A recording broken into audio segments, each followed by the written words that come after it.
What's good, YouTube, and welcome to the house. I get that I'm not always the greatest teacher in this community because I do handle things emotionally. I've been in the game competitively, casually for 20 years now, and when I see stuff like this, my blood gets boiling, and then I get a comment in the comment section that goes something like, John, I opened 3 Megatins, and I pulled 2 Pot of Prosperities. Are you sure they weren't just getting unlucky on their mass case opening ratios? This is 168 cases. Whenever you open a ton of cases, that eliminates variance, and you'll still even see some variance on this level, but overall, you will eliminate and start to see the true picture. Like in this, you see that diviners actually have a thicker stack than a lot of the short prints, yet is still smaller than a good amount of other short prints. And here, you can see everything that I said was short is short, which people have been asking for again, despite me having a video on it. So let's go over that real quick. It is Dragoon, DPE, Diviner,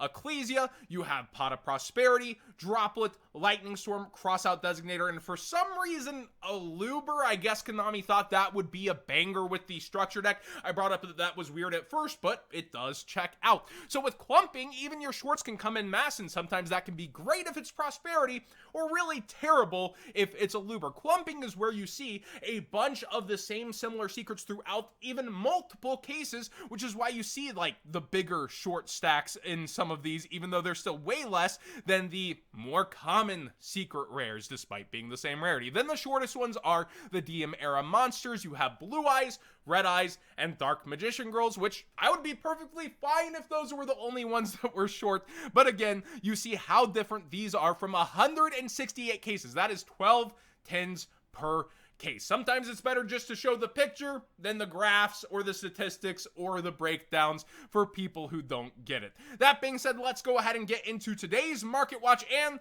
Pot of Prosperity, it's calmed down 2 whole bucks from the lowest sellers, and that's not a lot, and there's not a ton of them at that price. Top rated sellers are not very often in here, nor do they have a lot, but you will see it get a little scrappier here as people try to make that sale on the top end of the tens, but a lot of the top rated sellers are at $45+. So this is where a lot of people are going to take chances on lower rated sellers, and at this point, it should be in hand instead of pre-sale, so it should hopefully be getting to you. Do look up feedback and reviews if you're going cheaper, of course. Dark Magician Girl is up a couple bucks from the last market watch. I think it was 28 and now it's 30 lowest and quickly goes up.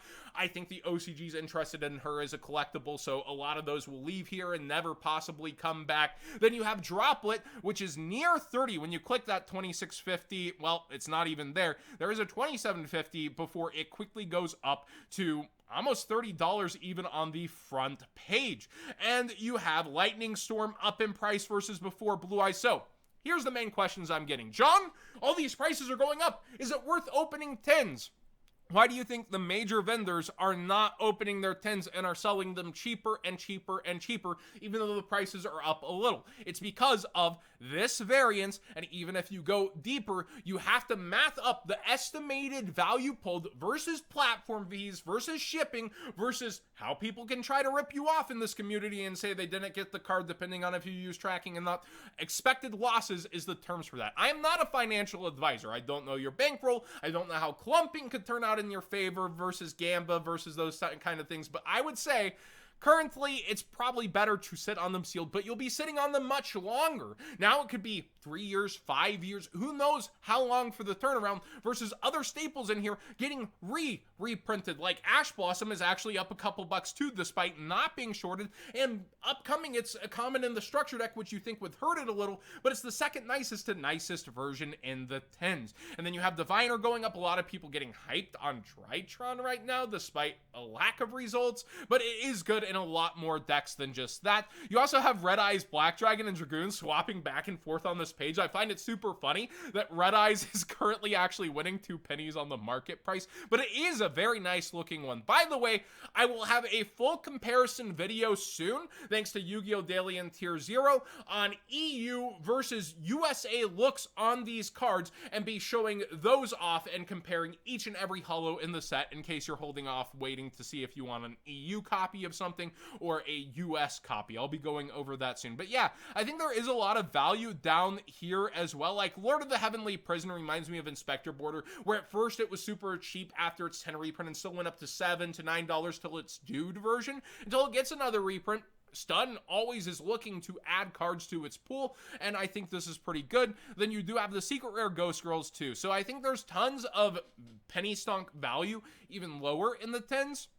And a lot of interesting cards that have low quantities of listings versus high. Like, we're up to 100 plus listers on DPE, yet, you know, we're on 40 listings of DMG. But the listers are sitting down. They're still ripping open tins by the hundreds. And hopefully they'll be listing through this week, but a lot of them just don't want to open it, and that's where they're at as well. Super Polymerization. Every single version of this card is $9+, $8+, and that's kind of crazy to me. There's a ton that line up there, but super low on quantities. And of course, if you ain't fusing, you losing. Tearlament's looking pretty good. Branded is a rogue deck, and you have so many different things going on. I'm actually kind of shocked at the slow rise more so than not a buyout of the ultimate rare, but I guess it's so expensive and people slowly grab them for decks. And actually around 110, oh, these are all 4-in-1s. Okay, so you do have a couple lower here that are English before it goes up towards that 120 that is quote unquote the market price. But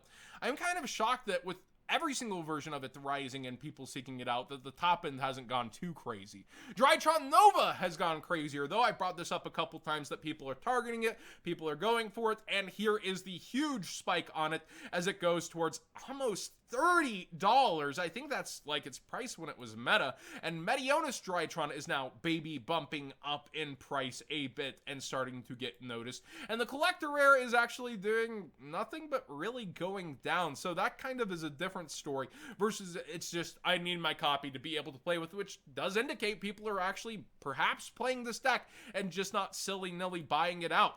Luster Pendulum Super Rare is re-spiking. If you aren't familiar, there is a Draco Slayer deck that is doing pretty good in the OCG, but we're not in the OCG. There's different variables that lead that to being meta. It still could be very good over here, or it could underperform over here. We'll have to wait and see, but people are investing in that deck and going for the nicer version of the cards. I don't want to play a rare or a gold rare. Better buy out the super rare. Then again, once upon a time, this was a $50 card. Magispector Raccoon Boombuku is also kind of going down on quantities once again, especially the OG, and has been consistently climbing in price over time. Be aware it's kind of on buyout mode too from that deck. And then you have the crazy rank 7 stuff that's been revealed in the OCG to get even stronger. At first, it seemed like you might just have generic good staples out of it. Now people are super on that deck. And Big Eye Ultimate Rare always comes up when you talk about ultimate rares. It also mixes into Dragon Ruler format, and it has spiked up in price pretty well. Also, number 76, Harmonizer, has gone up, spiking in price. It only has one printing, and that is up towards $10. It looks like. I'm pretty sure only one printing. Let me double check my clicking on that. Yeah, just one. Live editing done cheap. Also, Secret Rare Big Eye first edition has been completely bought out.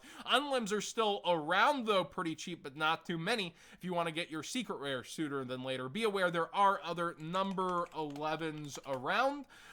You have cheaper versions that are ultra rare, but not by a ton, and gold rare. They're all kind of $4+ and lower in quantities now than they were before. Number 89, once upon a time used to be only a prize card. Now we have a secret rare. I always tell you guys, whenever it comes down to it, when you have prize cards that get reprinted and they only have one reprinting, something feels like it's around the corner and about to spike them in price, unless it's a vanilla maybe. And you see that here, $5 now. It's starting to go up in price. And then you also have Dark Arm, the Dragon of Annihilation, with its 2 printings. Its jump version is getting targeted here as people discuss what might or might not be played in the decks. What good rank 7s could I be playing? And that's why Rogue is really more expensive today than it used to be. People speculate ahead. They look at the OCG. They look at potential. They look at max rarity, and then they go for things like this. And then that can cause people to panic and go for the lower end. Test before you invest. Go ahead and play it online. Make sure it's a good fit for you, and then commit to it or say, yeah, I did not enjoy playing that deck. Famous words from the live stream. Thanks for watching today's Market Watch. Please subscribe if you haven't already. Give this video a thumbs up if you enjoyed the conversation. And once again, physical representation of likelihood of pulls, but variance will be there. Winners and losers in gambling do happen, and sealed is definitely that.